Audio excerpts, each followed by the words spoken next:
वेइनसान और फाहियान, ये दो चीनी यात्री थे जो हमारे इंडिया में आके पढ़े। नालंदा विश्वविद्यालय, तक्षशिला विश्वविद्यालय, विक्रमशिला विश्वविद्यालय, विश्वविद्यालय, इतने सारे विश्वविद्यालय थे ना हमारे यहाँ। और बिहार जो था, बिहार का मतलब ये होता है शिक्षण संस्थान। बिहार का मतलब घूमने का जगह नहीं, वो हंसीगार नहीं।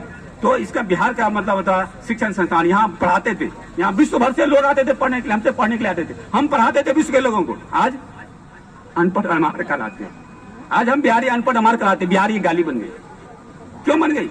जो बिहार कभी दुनिया को दर्शन देता था, दुनिया को सिखाता था, वो बिहार आज गाली बन चुकी। इतने अनपढ़ और ज्ञानी हम बन चुके। क्या हम इसी हालत में रहना चाहते हैं, या हम इसे इसको छोड़ के आगे बढ़ना चाहिए? अगर आगे बढ़ना चाहिए तो हमें कैसा करना चाहिए? तो उसको याद कीजिए कि जब ये बौद्ध दर्शन चकाचक था, हम बहुत जीवन में जीते थे भारत के लोग, तो भारत कैसा था? तो इंसान और फाहियान लिखा है कि भारत में लोग घर में ताले नहीं लगाते थे। What it mean? अगर भारत में लोग घर में ताले नहीं लगाते थे तो क्या था उस समय? जो भी समझ सकते हैं। इसके हमने जो मीनिंग लगाया वो यही लगाया कि भारत में लोग घर में ताले नहीं लगाते थे। उसका एक कारण था कि भारत में गरीबी नहीं थी। आदमी भूख लगेगा तो कुछ चोरी कर लेगा, अरे भूख लगेगा तो कुछ चोरी करके खा लेगा। तो वो गरीबी नहीं थी, तो इसके लिए चोरी नहीं होती थी। लेकिन दूसरा बात ये भी है कि हर गरीब ही चोर नहीं होता। बहुत गरीब जीवन जी रहा है लेकिन चोर नहीं होता, ईमानदार होता। और आज चोरी एक माइंड है, चोरी एक माइंड है। आज के समय में हम भारतवर्ष में क्या देख रहे हैं? जितने सारे अमीर है या तो गरीब है, और जितने सारे अमीर सबके सब चोरी तो है। चाहे doctor, engineer, IAS, IPS, politician, सबके कोई छुपा है क्या? सारे पेपर पर है ना, क्या सारे के सारे चोर उत्पन्न हो रहे? इसका क्या मतलब है? हम कैसे जीवन दर्शन जी रहे हैं? या तो हम गरीब है या चोर है।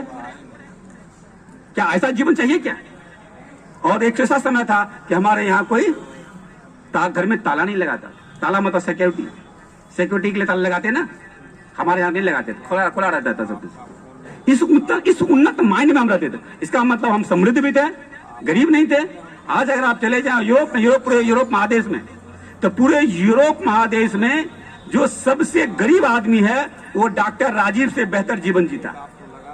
क्या हमारे यहाँ ऐसा जीवन नहीं होना चाहिए क्या? पूरे यूरोप महादेश में सबसे गरीब आदमी डॉक्टर राजीव से बेहतर जीवन जीता। क्या भारत देश के लोगों का, हर लोगों का जीवन अच्छा हो तो क्या बुरा है? और क्यों नहीं होना चाहिए? ये एक विषय है। इसमें आप लोग इसमें ध्यान देंगे। मेडिकल कॉलेज में जब हम दाखिला लिया, तो दाखिला करने के बाद जो सबसे पहले पढ़ाई होती है एनाटॉमी की पढ़ाई होती है। एनाटॉमी मतलब होता है मुर्दा को चीर करके उसके बारे में जानकारी लेना, कौन पार्ट कहाँ है, कहाँ हार्ट है, कहाँ लंग्स है, कहाँ नर्व है, कहाँ ब्रेन है, कहाँ क्या है, इसकी सही जानकारी, ताकि वो उसके बारे में समझ उसके डेवलप कर सके और उसका इलाज प्रॉपर कर सके। तो इसके लिए एनाटॉमी सब में जाना पड़ता और सबको चिरना पड़ता। तो मैं जब उस सबको चिरने के लिए गया तो मैं चिरता रहा, लेकिन मैं बचपन से सुना था कुछ शब्दें, तो उसको खोजने का प्रयास किया। जैसे कि हमने सुना था कि करे जाओ है ना, बचपन में खूब गाना भी चलता है, करे जाओ भाई कलेजा क्या होती है? तो कलेजा कहाँ है? तो खोजे तो पता चला अच्छा ये लीवर है, इसी को कलेजा बोलते हैं। ये लीवर है, इंग्लिश में लीवर बोलते, ये लीवर को कलेजा बोलते। तो कलेजा खोजा। फिर धीरे धीरे देखा कि अरे दिल माने ना, बहुत सा गाना भी बना, दिल की बात सोचे, दिल हम दिल से कह रहे हैं, ये दिल की बात है, ये सुनते रहे। तो सोचा कि दिल कहाँ भैया, दिल खोजो, दिल को खोजो कहाँ है। तो खोजते खोजते मालूम हुआ कि दिल को अंग्रेजी में हार्ट बोलते, वो पंप करता, फिर ब्लड ही जिंदगी है। मैं फिर उधर समय में लेकर तो जाऊंगा, अभी लंबा हो जाएगा, मैं उधर नहीं जाऊंगा। तो ब्लड का क्या वैल्यूज है लाइफ में और सामाजिक जीवन में, उधर हम नहीं जाएंगे। तो वो हार्ट मिला, हार्ट पंप करता है, ब्लड जाता, ब्लड को सब जगह भेजता, सब जगह से ब्लड फिर हार्ट में आता, फिर वहां से दबता, पंप होता, वो सब जगह जाता है ना। नाड़ी उसी से चलती है। अगर हार्ट बंद हो गया तो घबराहट हो जाती है, परेशानी बढ़ती है कि वो जिंदा है कि नहीं। तो इस तरह से हार्ट मिल गया, मैं दिल मिल गया, कलेजा मिल गया। फिर खोजते खोजते एक शब्द आया, अरे सबसे इम्पोर्टेंट बात तो भूल गए। क्या है वो? अरे आत्मा। सबका जड़ तो आत्मा है, आत्मा से भेंट नहीं तो कुछ नहीं। फिर मैं खोजता रहा कि मिल जाए मुझको कहीं आत्मा। तो काफी रात हो गया, सब चला गया चाय हुआ पीने के लिए। फिर मेरा कुछ दोस्त लोग लौट के आया, माँ क्या कर रहा है तू अभी तक?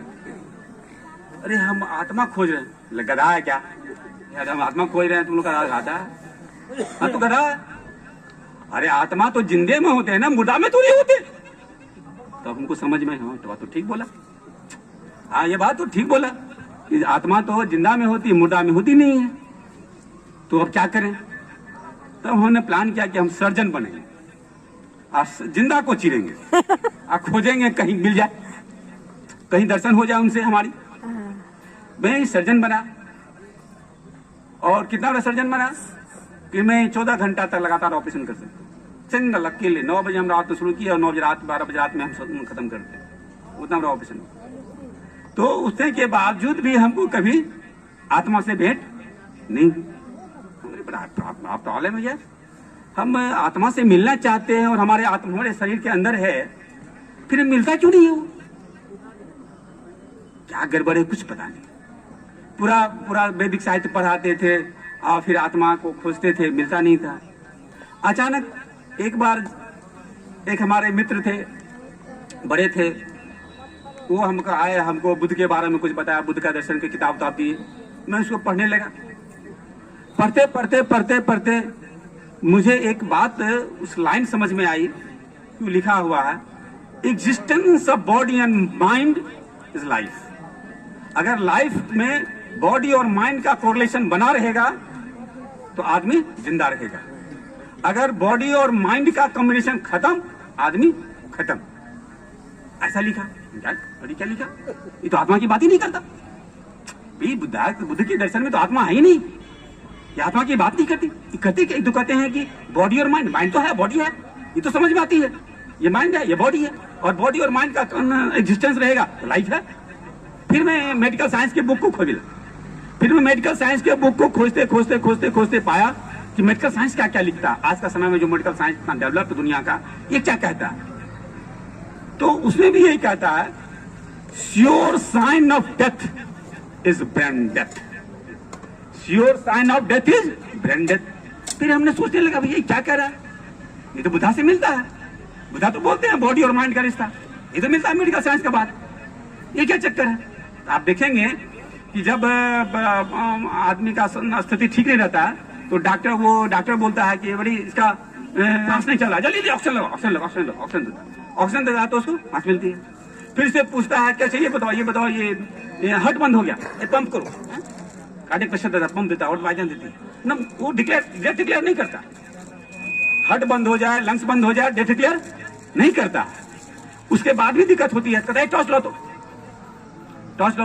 टॉर्च लेता है और आंख की पुतली देखता है।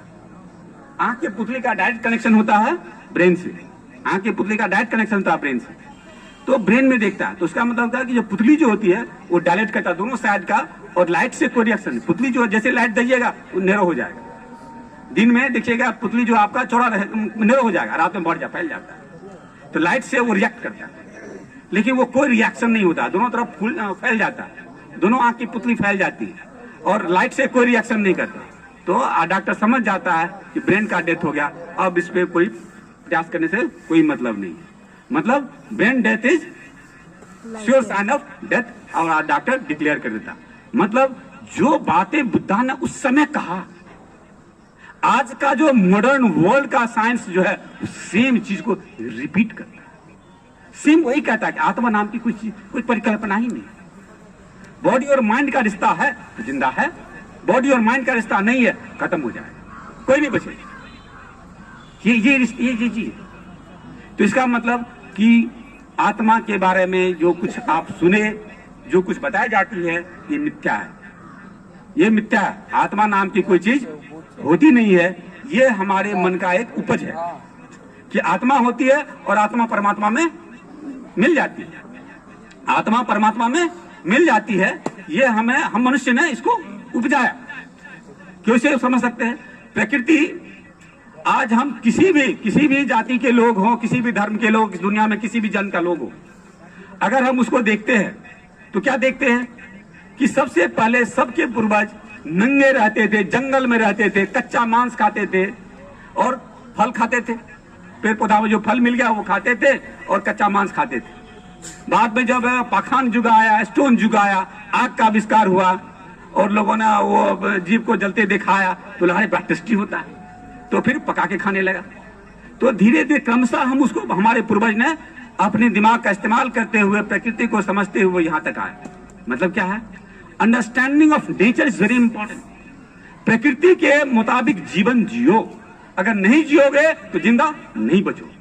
प्रकृति के मुताबिक जीवन जीना। ठंडा आई आपको स्वेटर पहनना पड़ेगा, गर्मी आई स्वेटर हटाना पड़ेगा। वो प्रकृति के मुताबिक आपको जीवन जीना है। प्रकृति ही सब कुछ है।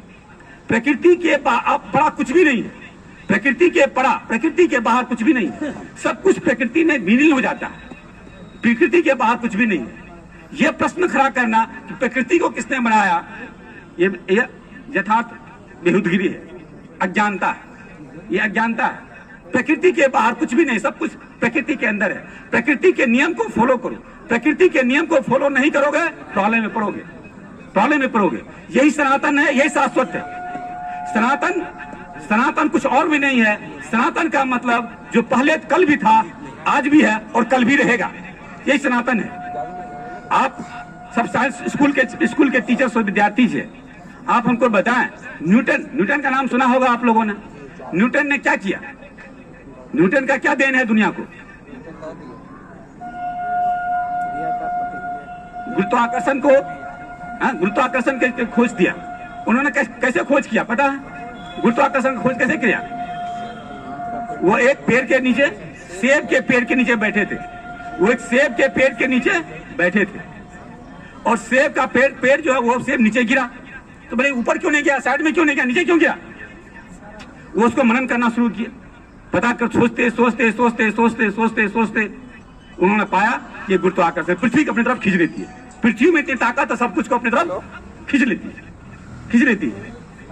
तो ये दो बॉडी में जो अट्रैक्शन होता है, तो जो पावरफुल होता है एक दूसरे को खींच लेता है।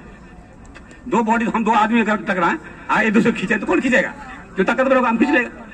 अगर पृथ्वी हमको खींचती है, लेकिन पृथ्वी और सूरज में क्यों किसको खींचेगा? खत्म कर दो। पृथ्वी और सूरज में कौन किसको खींचेगा? सूरज खींच रहा है पृथ्वी को, सूरज खींच रहा है पृथ्वी को, है ना? तो ये जो है ये अपने अपने दूरी पे सब घूम रहा। इस सौरमंडल है, सौरमंडल के तरफ। मेरा कहने का मतलब ये है कि न्यूटन के पहले भी सेब नीचे गिरता था, न्यूटन के समय भी सेब नीचे गिरा और न्यूटन के बाद भी सेब नीचे ही गिर रहा। ये शाश्वत है, ये प्रकृति का नियम है, यही सनातन है, यही शाश्वत है। प्रकृति का नियम ही सनातन है और शाश्वत है। प्रकृति को आज जो हम लोग, हमारे बच्चे जो पढ़ते हैं स्कूल में, वो क्या पढ़ते? नेचुरल साइंस और सोशल साइंस। नेचुरल साइंस में यही तो पढ़ाई होती है, प्रकृति का अंडरस्टैंड। फिजिक्स, केमिस्ट्री, बायोलॉजी पढ़ते हैं, इन्हें क्या पढ़ते? प्रकृति को तो अंडरस्टैंड करो। और जितना हम प्रकृति को अंडरस्टैंड कर पा रहे हैं उतना हमारा डेवलपमेंट हो रहा है। हम प्रकृति को नहीं समझ पा रहे हैं, नहीं अंडरस्टैंड कर पा रहे हैं, उतना हम पीछे है। कोई देश इसलिए आगे नहीं है कि वहां का जो लोग, जो वहां का धर्म बहुत बड़ा है। कोई देश इसलिए आगे है कि वहां का साइंस टेक्नोलॉजी एडवांस, साइंस और टेक्नोलॉजी एडवांस है। तो हम आपको अपने जीवन को भी साइंस टेक्नोलॉजी की तरफ बढ़ाना चाहिए। साइंस टेक्नोलॉजी, साइंटिफिक जीवन जीना चाहिए। प्रकृति के को अंडरस्टैंड करना चाहिए, प्रकृति के मुताबिक जीवन जीना चाहिए। अगर हम प्रकृति के मुताबिक जीवन जिए, प्रकृति के रास्ते पर जीवन जिए, तो हम अपना जीवन अच्छा कर सकते हैं और अन्य का जीवन जी करते हैं। और हम आपस में जो लड़ते हैं धर्म के आधार पर, जो धर्म के लिए जो लड़ते रहते हैं, वो व्यर्थ। धर्म के आधार में जो हम लड़ाई लड़ते हैं, इसको त्यागना चाहिए और साइंटिफिक जीवन जीना चाहिए। चाहे वो आपको भूख लगे, प्यास लगे। अगर आपको भूख लगती है, आपको भोजन चाहिए, आप राम राम करते मर जाओगे, अल्लाह अल्लाह करते मर जाओगे, आप जिंदा नहीं बचोगे। आपको भोजन मिलेगा तभी आप जिंदा बचोगे। यही सबसे बड़ा अध्यात्म है, यही सबसे बड़ा अध्यात्म है। आपको भोजन चाहिए और कुछ भी नहीं चाहिए। तो इसलिए इस प्रकृति को अंडरस्टैंड करना, प्रकृति के मुताबिक जीवन जीना। और बुद्धा ने यही तो कहा, बुद्धं शरणं गच्छामि, धम्मं शरणं गच्छामि। बुद्ध मतलब भगवान बुद्ध भी बोलते थे धम्म के शरण, मतलब बुद्ध के शरण में नहीं जाएंगे, नॉलेज के शरण में। बुद्ध का आज आपको अच्छा डॉक्टर चाहिए, अच्छा इंजीनियर चाहिए, अच्छे टीचर चाहिए बच्चे को पढ़ाने के लिए, अच्छे स्कूल चाहिए बच्चे को पढ़ाने के लिए। तो नॉलेज के शरण में जाना है, ज्ञान के शरण में जाना है, बुद्ध के शरण में नहीं जाना, नॉलेज के शरण में जाना है। और धम्म मतलब अंडरस्टैंडिंग ऑफ नेचर। नेचर को जितना आप समझेंगे, जितना अच्छा समझ पाएंगे, आप उसके मुताबिक अपना जीवन जिएंगे, नैतिकवान बनेंगे, आप अपने समाज को कुछ देंगे। आज समाज में एक से एक काबिल लोग हैं, लेकिन समाज में वो कुछ दे नहीं पा रहा। क्यों नहीं दे पा रहा? ओसामा बिन लादेन का नाम सुनते हैं, क्या उसमें गड़बड़ी थी? बहुत इंटेलिजेंट आदमी था, क्या गड़बड़ी थी उसमें? नैतिकता नहीं, नैतिकता का अभाव था। अगर उसके अंदर नैतिकता आ जाए तो वो तो एक से बड़ा सोच कर देगा। यहीं पे हमारे यहाँ हमारे राष्ट्रपति बने कलाम साहब, वो अपनी जान से भारत को कितना आगे बढ़ा दिया। वो तो मुसलमान थे, अरे वो जीवन जीते थे, वो नैतिकवान थे, बुद्ध के रास्ते पे चलते थे। बुद्ध का नाम लेना बुद्धिज्म नहीं है, बुद्ध के रास्ते पर चलना, उनके बताए मार्ग पर चलना, ये रास्ता है। इस रास्ते पर अगर हम चले तो हम अपने जीवन को बेहतर कर सकते हैं, अपने आने वाले जीवन को, भविष्य को बेहतर कर सकते हैं। और अगर हम उसके पंचशील के मार्ग पर चलें तो हमारे काफी बच्चे हमारे अकालिक मौत से बच सकते हैं। अकालिक मौत जो हो रहा है उसमें हम शील का पालन नहीं करते हैं, यह भी एक बड़ा कारण है।